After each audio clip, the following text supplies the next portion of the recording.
A very good evening. Welcome to another interesting edition of Big Talker program where we highlight political issues concerning Nigeria. My name is Ubong Osoro, your host on the show tonight, as we look at Nigeria's politics and we speak to someone who has been around for quite a while. From 1968, when he was born, has been involved in the evolution of the politics of Nigeria, from student activism and unionism to leading a civil rights movement, being imprisoned for his belief in our democracy, and ultimately being a senator of Nigeria. As we look at a lot of factors about the state of the nation, and we'll have a conversation. But before we go into that conversation, we've been seeing that in the past few days, especially on our platforms, social media platforms, a lot of Nigerians are advocating and asking questions about the e-transmission being made mandatory by the Senate. And some of the persons we saw them protesting, saying that the Senate must accept mandatory use of electronic transmission as a tool where INEC can announced as an act of law and not just by choice. But the Senate has also argued and said there are places in Nigeria we may not have networks, there are places that does not have the infrastructure to support such technology, and even pointing I know examples and saying no country in the world is doing it. The only country that tried it stopped it in 2002. And there are these questions as to the fact, is Nigeria really ready for electronic transmission of votes? So a lot of quality we've seen back and forth from different Nigerians, different support group, different political angles. But some of the stories that we have, the People's Democratic Party, the PDP, the Turaki-led faction of the PDP gave out a press briefing by Inyemi Mobong, the publicity secretary of the party,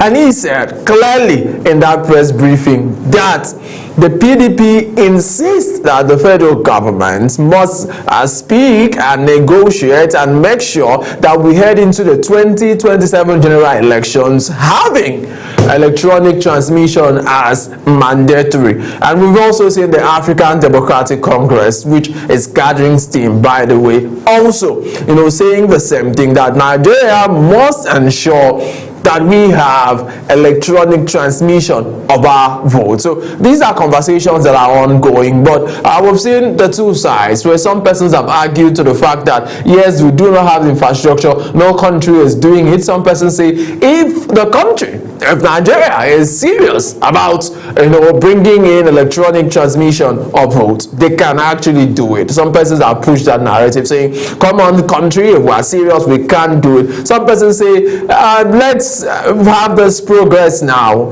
Yes, it will be transmitted in places where there are services, infrastructure, but in places where there are no infrastructure, INEC can go ahead with the manual transmission of election results. Some persons say no, we do not agree. So back and forth. And yesterday we saw a very respected senator, former governor of Bayelsa State, who came into the fray and said he is a member of the opposition and he's been very vocal. And he said that in the legislature, it's actually a win for the legislature, for the people, because the Senate has backtracked and now said, okay, in places where network is okay, we accept it. So it's a win, and you do not get to win all of the things that you want at all the time. It's a system of lobby, negotiating, and you keep pushing your point, and we make incremental progress from time to time. These are some of the things we'll be looking at as we look at the state of our country, Nigeria, and how far we've come, some of the progress that we've made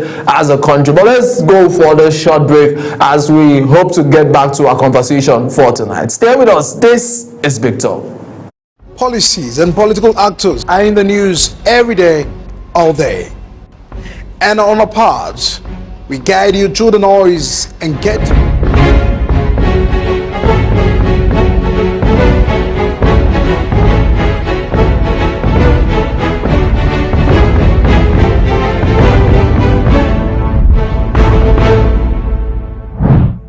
Politics decides our economy. Politics shapes our security. Politics defines our future. But who is asking the hard question? Is intimidating governors to our opposition, and some allegations even say monies are offered to the tune of billions of naira to these governors to come to the APC. On Big Talk, we take politics beyond party lines and press statements. We interrogate policies, challenge power, and it shall be addressed, and demand accountability from those who govern. From the presidency to the National Assembly, from state governments to grassroots politics, we break down the decisions that affect your daily life. No propaganda, no political comfort zone, just facts, context, and fearless conversations. Big Talk is where leaders explain, analysts dissect, and the people understand. 2015 elections were not held. They are doing rigging. Don't just watch politics, question it. Tune in to Big Talk on Global Television every weekday from 7 p.m. to 8 p.m. Join the conversation.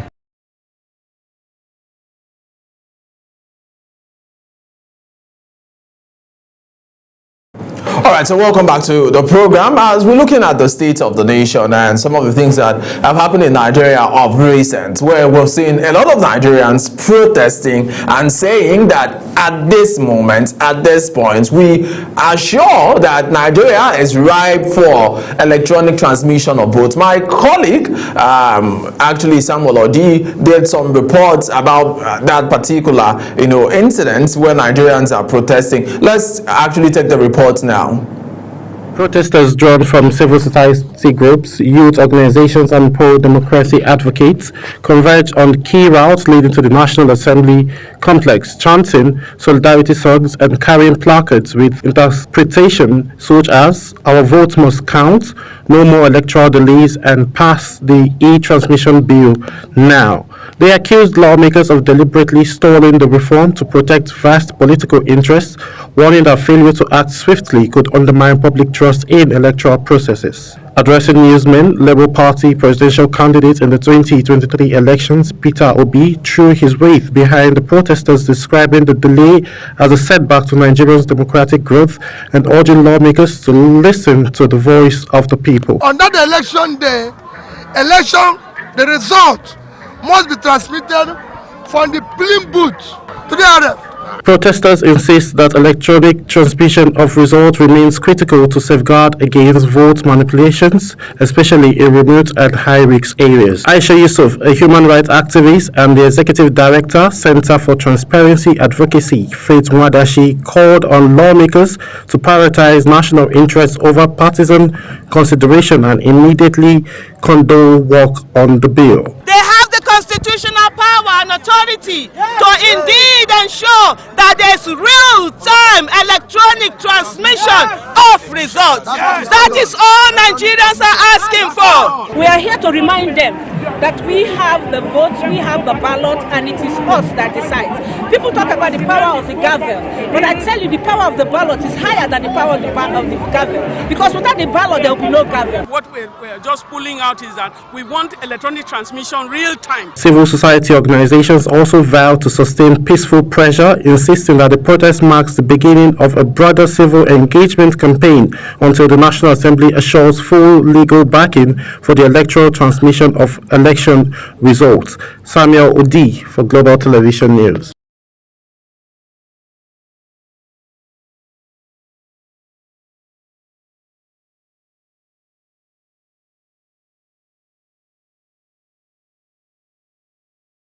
Thank you so much, Senator, for coming on the program. Thank you for having me. All right, so I will look at the state of the nation and I will have this special conversation with you. A lot of things have been happening. Let's start with the protests that you just saw on the screen. Nigerians asking that the Independent National Electoral Commission makes electronic transmission of results mandatory as a document that INEC can actually announce results and we can know real time who are those that are winning, and from what we see on the INEC IREF portal, we know the winners and the losers of whatever elections that we have. What's your take? Well, first of all, Nigeria is a democracy, and every citizen has the right to protest for or against whatever he feels he whenever he feels he has a cause. And specifically on this, Nigerians protested against what they feel is a clause within the electoral law that can seriously imperil or impede the conduct of a free, fair, and credible election. And it is a win-win all for everyone, in the sense that what the protesters wanted was a mandatory electronic transmission of result. But what was realized is that both the electronic and manual is now at the discretion of INEC. But there is a word being used there that the electronic is the primary source, and where it fails, manual can be used. And I think that is more realistic in a third world country like ours. And you cannot have 100% perfect elections, even anywhere in the world, even in the United States. But whatever can be done should be done to minimize electoral fraud and rigging of elections in every way. There are things that can only be realized on the field of the elections and not on paper. Right. So these are issues that a typical politician, what a politician understands with this law is different from what a protesting activist is. You've been a politician, at least 2015, you were representing your people. So what does a politician understand by this? Well, a politician make provisions for any eventuality. He can make provisions for options A and plan B. But if we say we're going to have a mandatory electronic transfer, and then when something happens at that time, there is virtually no backup. It's just like saying that you can travel without a spare tire. So in a nation like ours, even banks have glitches. Even ordinary users of telecommunications have glitches, especially when you have heavy usage at a particular time. So I think what the National Assembly has done is what is realistic. That is, we can transmit electronically and then manually can be done. That does not mean when people think that electronic transfer cannot be used to defraud the election. They don't know what politics is all about, because what you are transmitting is actually what was done at the polling booth. And if what was done at the polling booth is result being written, it will be electronically transferred. Because we are having electronic transfer, but not electronic voting system. So some people have mentioned that. We saw a lot of opposition politicians, coming together to say we need this. This is the next step towards 2027. But we didn't see you protesting. But I know from the days at CD, Center for Democracy, and the work you've done as a student activist back in the day at Kaduna Poly and all through your life, you've been a very famous activist, but we didn't see you protesting and saying we need this. Wasn't that something you thought is good enough to have Senator SHEHU SANI on the streets? Yeah, actually, if I knew that there is going to be a serious sabotage, perhaps I would have participated. But I have access to the Senate, the leadership in the Senate, the thinking of the senators, and I know that this is where we're going to arrive at. And sorry, sir. I just want to understand. You knew the outcome of what the Senate. I knew, it is very obvious that no politician will agree for 100% electronic transfer. There must be a middle way, and of which on that very day, if one system fails, another one will take over. I know that this is just what is going to happen. But you see, there is confusion in the sense that some have started clapping their hands that they have won free, fair, and credible elections because electronic transfer has been included. But that cannot stop any person who wants to rig any elections. The only thing that can stop the rigging of elections is vigilance on the election day, where you have polling agents, where you have credible returning officers, and where the security agents are also ready to do their job. Now, when you put all these things aside, even when you perfect this thing, what becomes of vote buying? Right. The ordinary people you see here, you can't stop them from collecting fabrics, spaghetti, rice, and other things. That is a difficult thing for anybody to do. Those that can perhaps monitor elections to that very point are not just the political parties, but civil groups that are monitoring elections. And how many groups have representation in all the polling booths around the country? Most of these election monitors are found within the cities.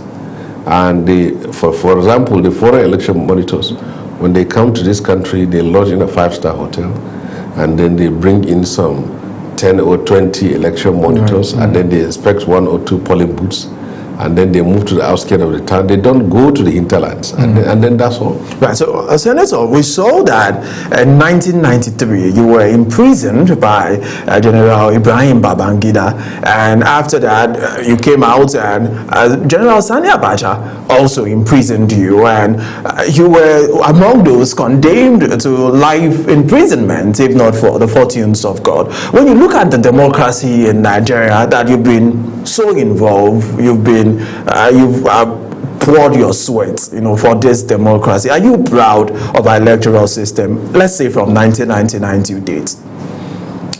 You see, when you have been through the history of this country, some of us that have been in the trenches and have made sacrifices for restoration of democracy, we cannot say that this is the democracy that we all fought for, because what we found out was that our ideas and our dreams somehow did not tally with the reality we have seen on the ground. I must tell you the fact that out of those who fought for this democracy, they went to jail and paid prices for democracy. You have less than 4% of them that have occupied political office. They have contested election and won.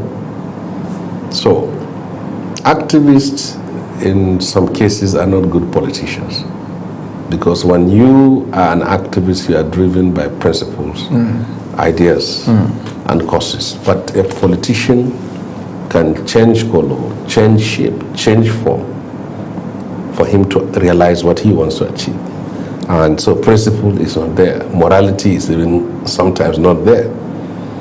For us that fought for democracy, we thought that within the period we're going to experience democracy, there will be respect for rule of law, there will be credible elections, there will be justice, there will be equity, there will be peace, the stability and prosperity in the lives of our people. That was our thinking in we do not have 1998. Well, we can see that we have no equity, no justice, no respect for the rule of law. Yeah, we can see that we have made progress. Because progress in the sense that we cannot say that there is no freedom, but there is freedom. Because things you say and do now in the last 26 years and sleep in your home, you can't do that under Buhari Babangida administration. You can never try it. And for the fact that leaders are elected into office and opposition parties also have members in the parliament, they also have states they control. So we are not like Equatorial Guinea, we are not like Cameroon, we are not like Eritrea, we are not like North Korea. So there are countries that we are far better off. Sometimes when Nigerians read and hear that Museveni is 40 years in power, Umbosogo of Equatorial Guinea is 40 years in power, Paul Biya is over 40 years in power. Daniel Soso Ngoso is heading to 40 years in power. Then you should come back and appreciate that this cannot happen in Nigeria. So that is one aspect of it. And secondly, we thought that Nigerians will have a high level of political consciousness at this time, that they can vote for people, vote for individuals, based on your credibility, competence, capacity, ability, and your integrity and dignity as a person. But it is clear that we are still very far away from that. Right. People vote, in some cases or most cases, for what they are given.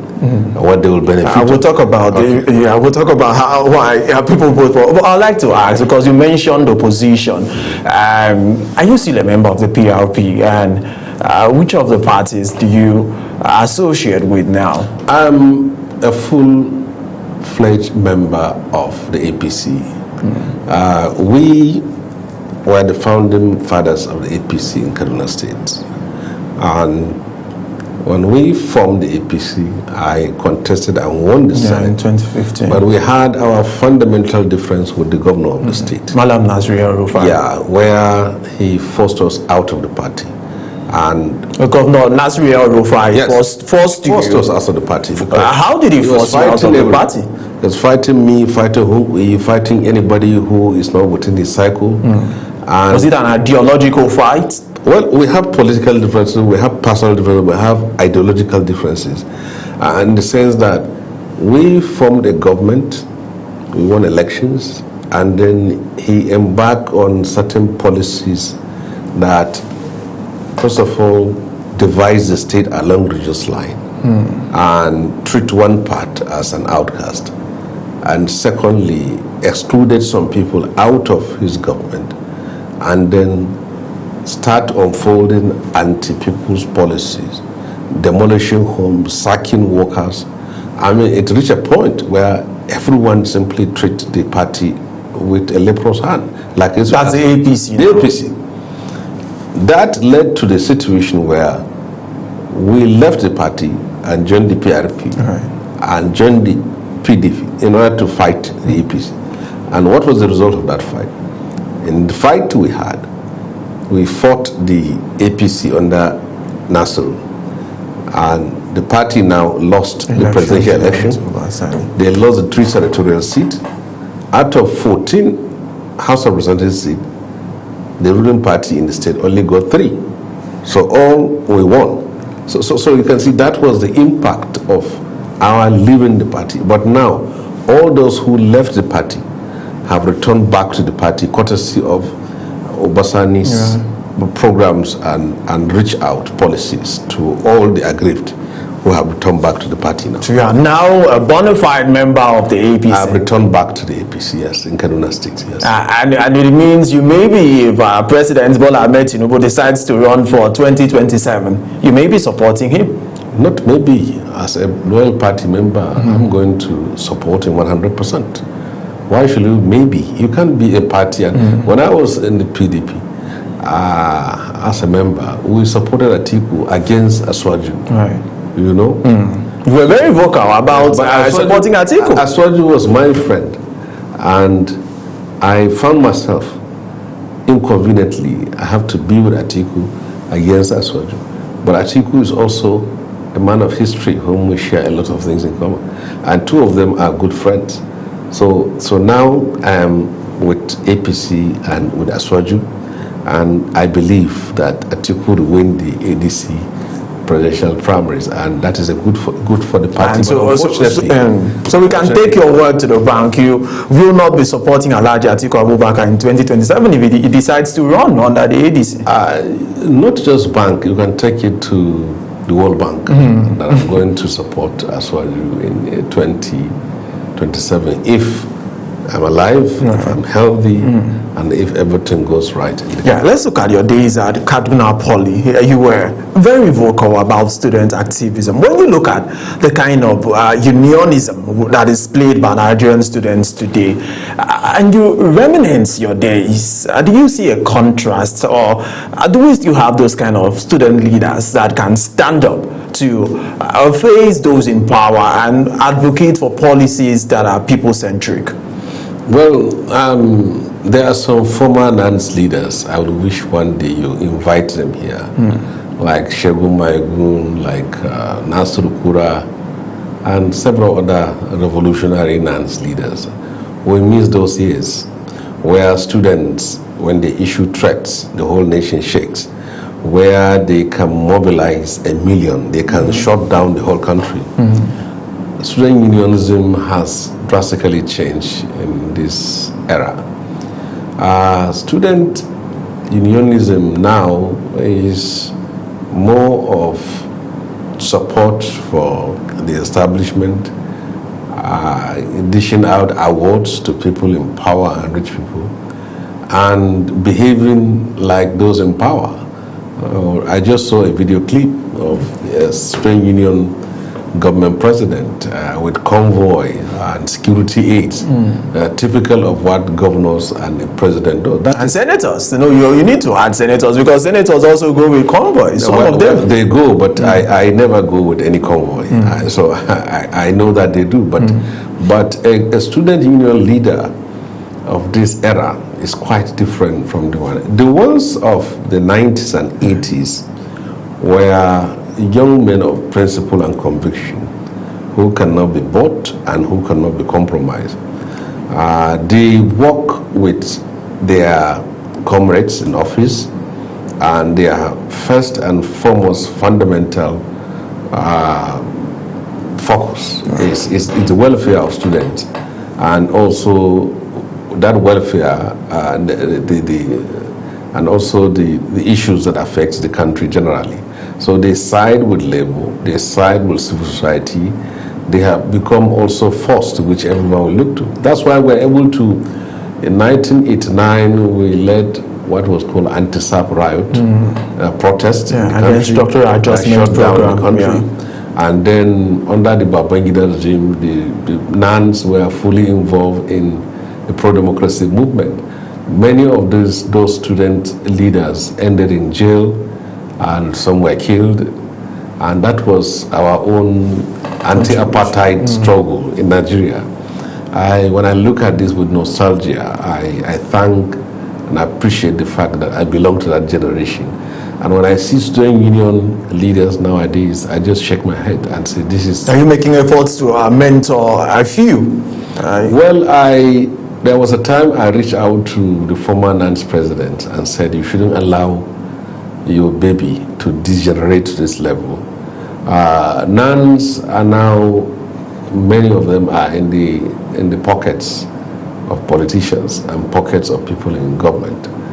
And that makes it impossible for them to move against anti-people's policies. That also made it impossible for them to mobilize other students. And unfortunately, you even see NAN's election come with a lot of controversy.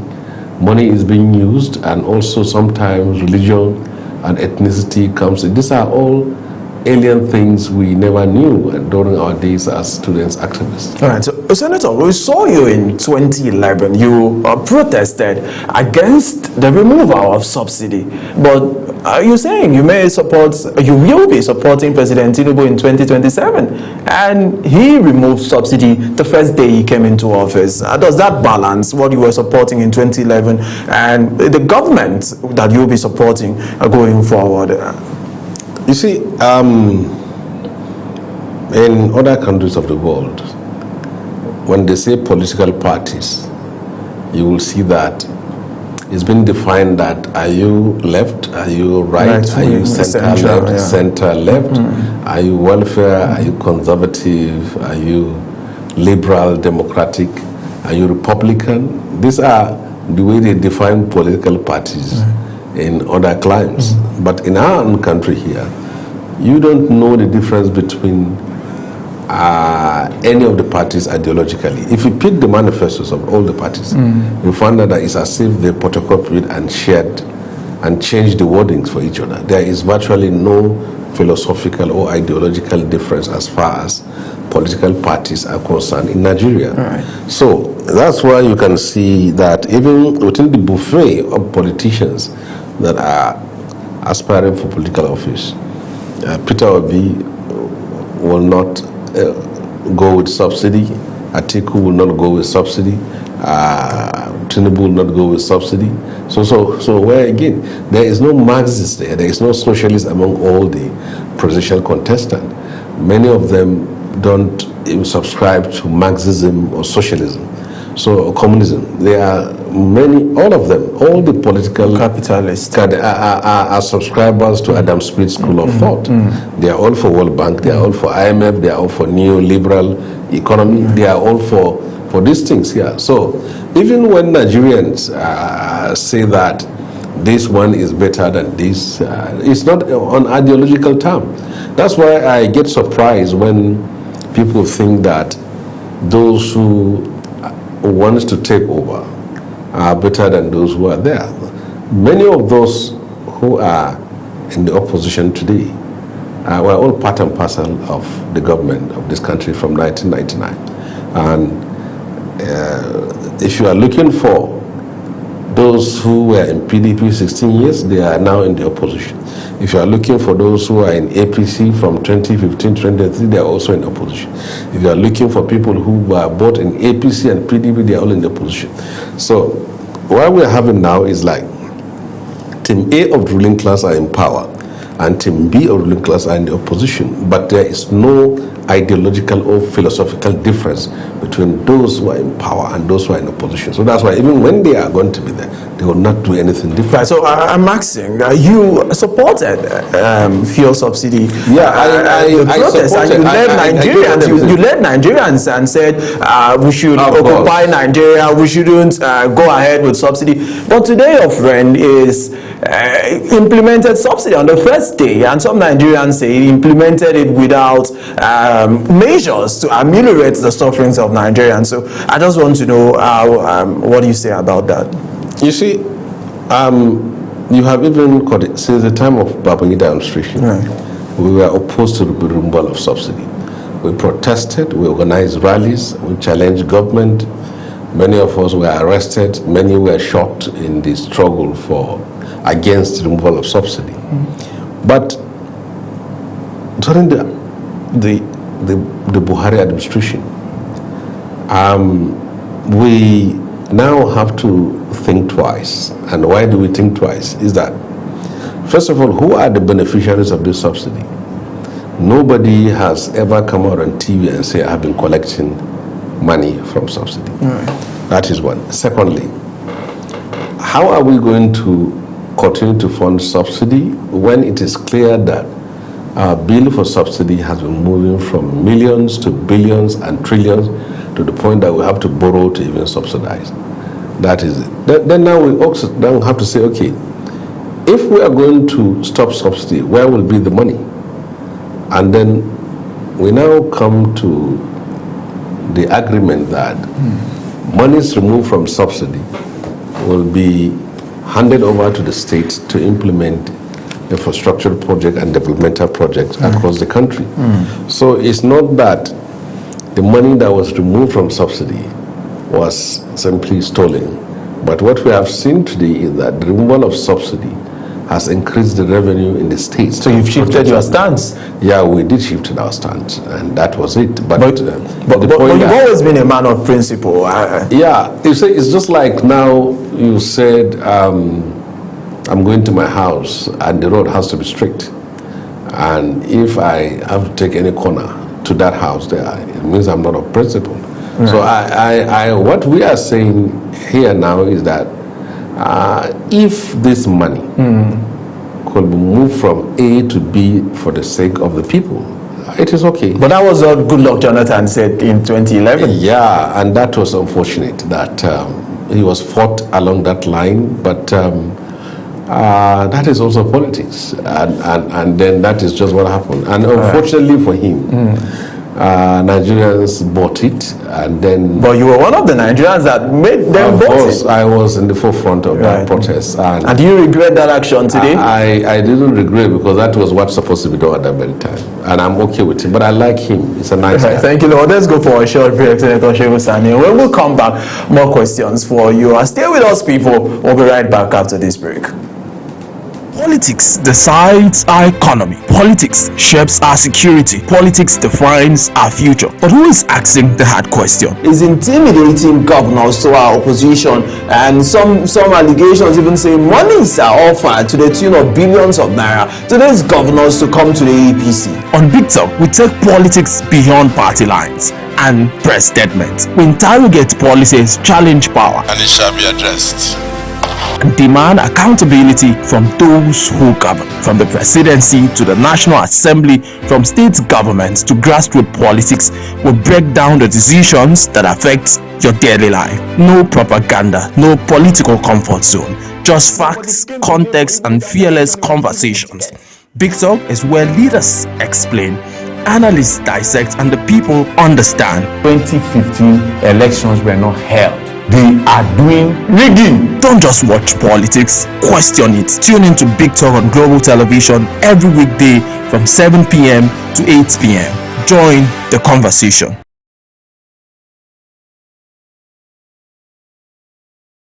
Alright, so welcome back to the program. It's still Big Talk. My name is Ubong Osoro, and tonight we're looking at the state of the nation as we have Senator SHEHU SANI who's joined us. Thank you so much, Senator, once again. But I'd like to ask now, we once saw you facilitating efforts of dialogue with extremists and those who have grievances against the Nigerian government, like Boko Haram and the rest of them.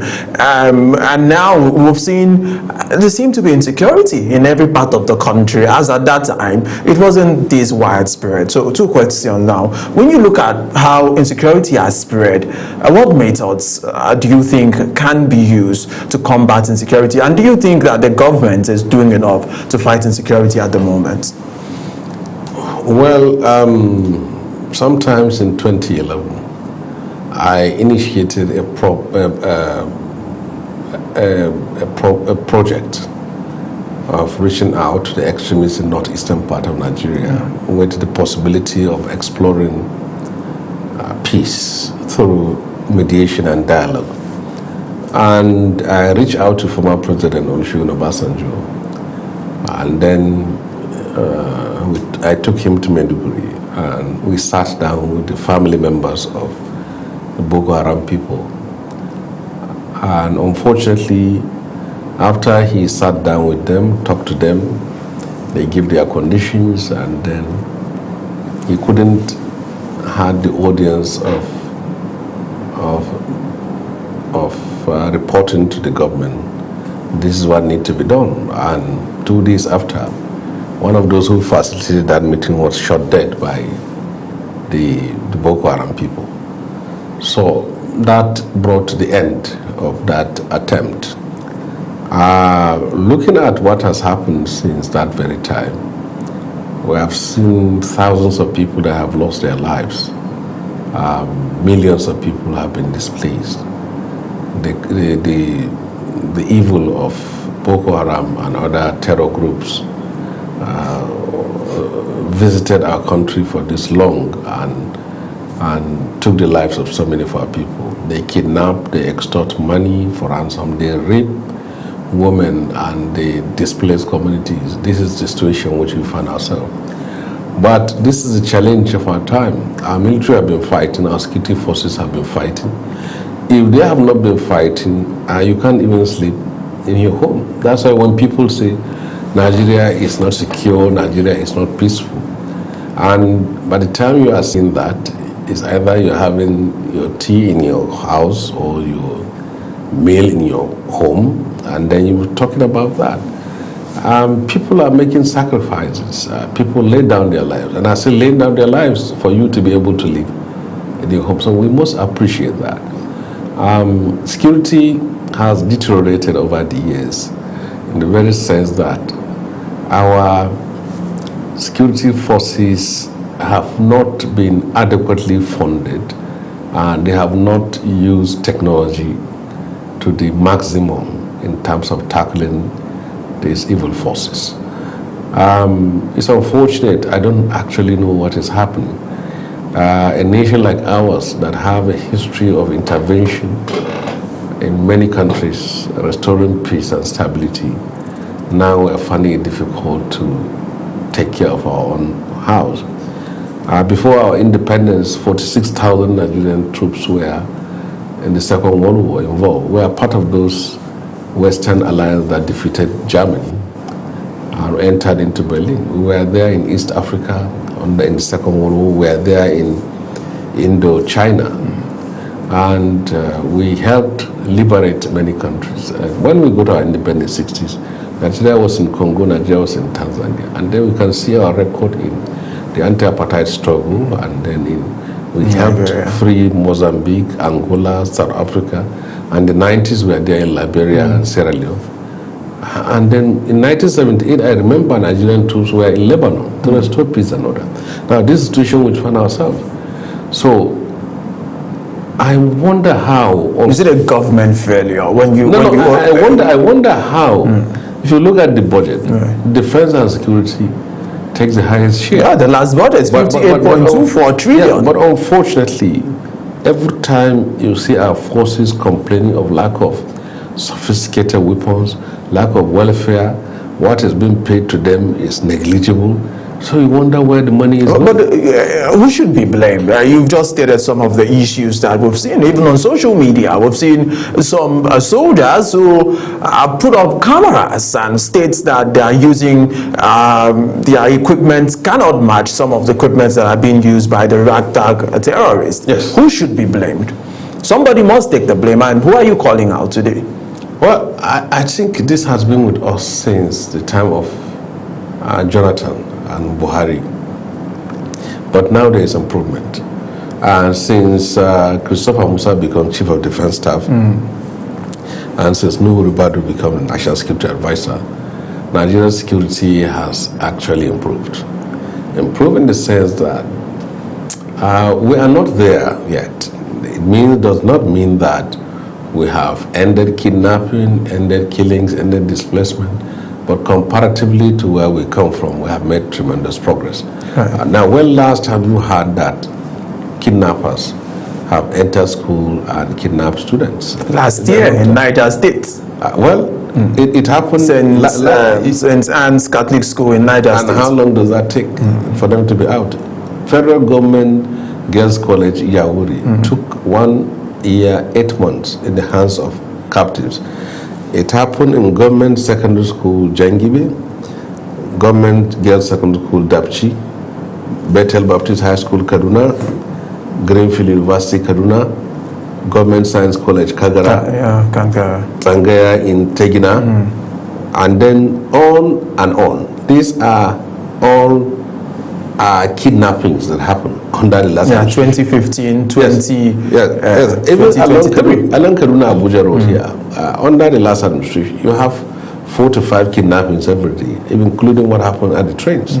So you can see that we have moved. Even our religious places now, churches and mosques, are better secured.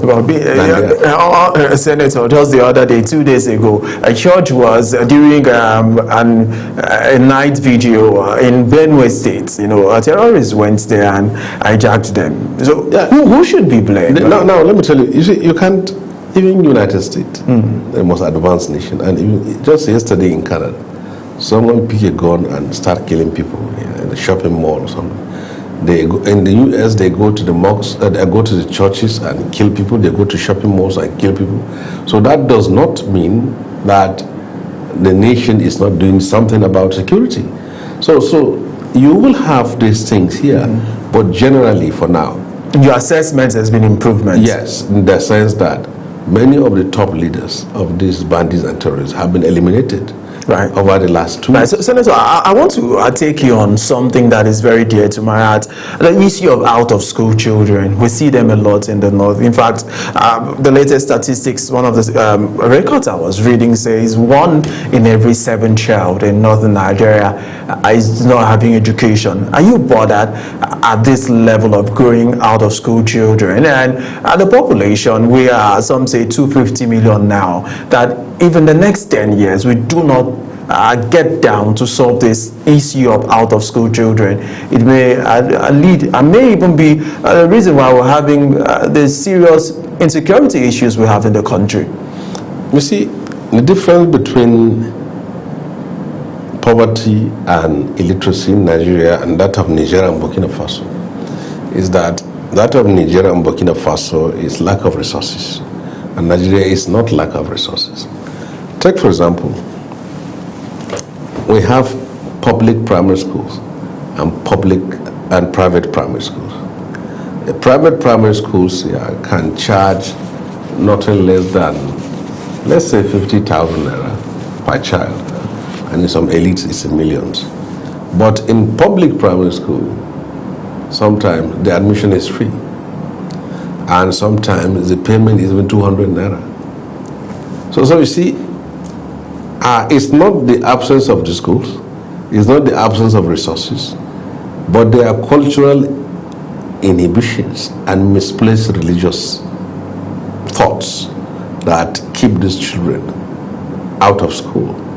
There are people in rural areas who send their children to the cities in the hands of a certain cleric, and that cleric is jobless, and he feeds from what these kids begs on the street, and this in the name of also teaching them. So, and the parents thought that their children are in the cities and they are learning, they are going to also become scholars, while they spend most of their time begging. So the out-of-school children in Nigeria can be solved within 6 months.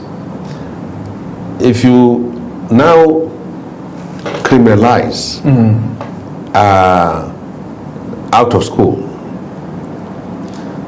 you will make it possible to force children to go to school. Right. Most of these parents have to know that it's illegal, it's against the law for you to send your children out of your own proximity and to hands of someone who is simply having nothing to do.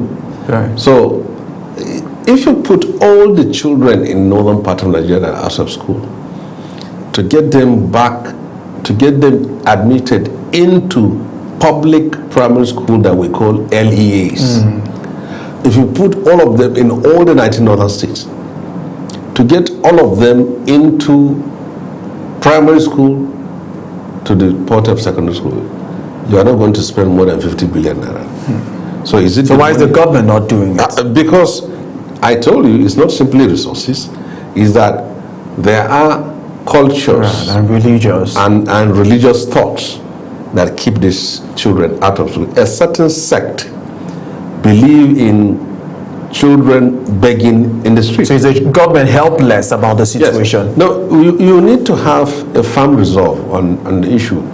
Government must stamp its feet on the ground and deal ruthlessly with any parent in any rural area, and deal with any religious cleric who is promoting the idea of not taking children to formal school. Right. Because these children grow as vagrants, as criminals, and they become a source of instability in the country. Right. If you go and see 10, there is an experiment I made. I picked 10 of these out-of-school kids, and I sat down and I do mathematics.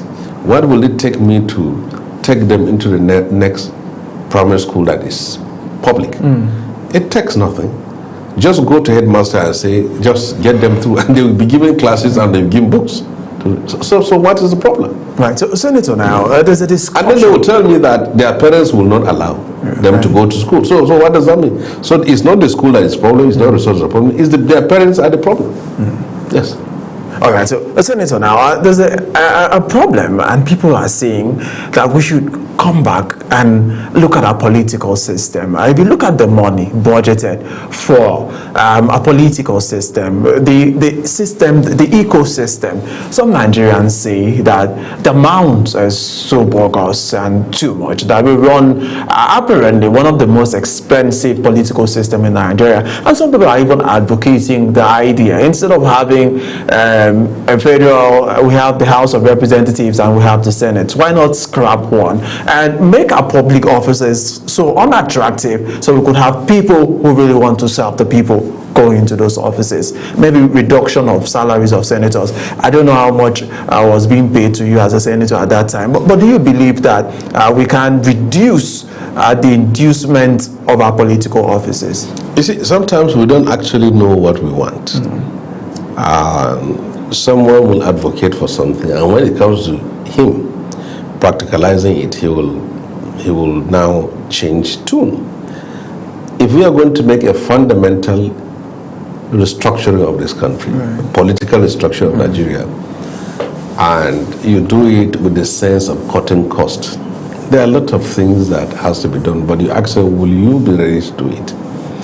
Number one, you now have a unicameral parliament, so it's either the rep go or the Senate goes.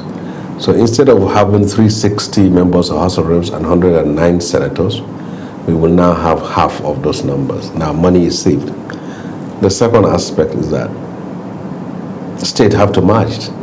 And I don't know whether someone from Abia State will agree to be reunited back with Imo State, or somebody from Borno State will agree to reunite back, or the regions will now agree to return back to KADUNA as their capital city. So that is another thing. And what do we do about State House of Assembly? We scrap them and set up regional House of Assemblies. And how many people will agree with that? I don't know. And what do we do about ministers? Now we say, okay, the president doesn't have to appoint 36 ministers, with zonal ones making it 42. That if he has 10 ministers, now I don't know which of the Nigerian will wake up and see a president with a cabinet without anyone from his state for him to accept it. So when we talk, we should look at the implications of whether are we all ready to make that sacrifices. We are not. So what of just reducing the amount that are being paid? And maybe you like to tell us, because there's a lot of debate about how much senators are being paid. Senator, how much will you be paid? Hold on. Even if you have unicameral parliament, what is the amount of money? Why not reduce the states too? Merge the states, and then now you have more resources, and then abolish the 36 state assembly and have. But senators, how much are senators in Nigeria being paid?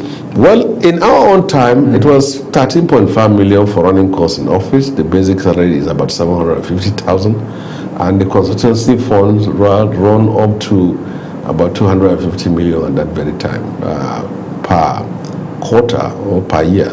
I can't remember. But in the present time, I think their own running cost has jumped up to 20-something million, and their salary is almost up to $1 million. And then that of House of Reps is less than that. So these are it. So even if you save that money, and then you have trillions or billions of naira going to the states. But when compared to university lecturers, is it fair? We are rounding up the conversation now. I'd say our lecturers and professors were earning 600,000 before they had this deal with ASU. Is it fair? Yeah. Well, you see, if you are, the only way I will ask you is that please visit the house of a professor and visit that of a senator, and then convince yourself whether two of them, the senator and the professor, whether their salary should be equal or should not be equal. I want you to visit, because if you go to the house of a professor, you will see him with his wife, his 2 children, and his vehicle, and sometimes you will even see him sprinkling water on the flowers. And when the time reaches, he washes his car and moves to his classroom. But I don't think that is the life of a senator or member of House of Reps. You have a lot of people staying with you as a senator. Maybe I'll come. I'll be one of them. Well, thank you so much, Senator SHEHU. Always a pleasure speaking to you. And we hope you do more service to Nigeria. Thank you, and God bless. And we hope to be there back. All right, people, that's the size of our program for today. It's all about Nigeria, as we had a special chat with Senator SHEHU. Remember, this country is our country. You must continue to love this country and participate in programs that will grow the country. My name is Ubong Musara in Abuja, and I'm saying bye for now.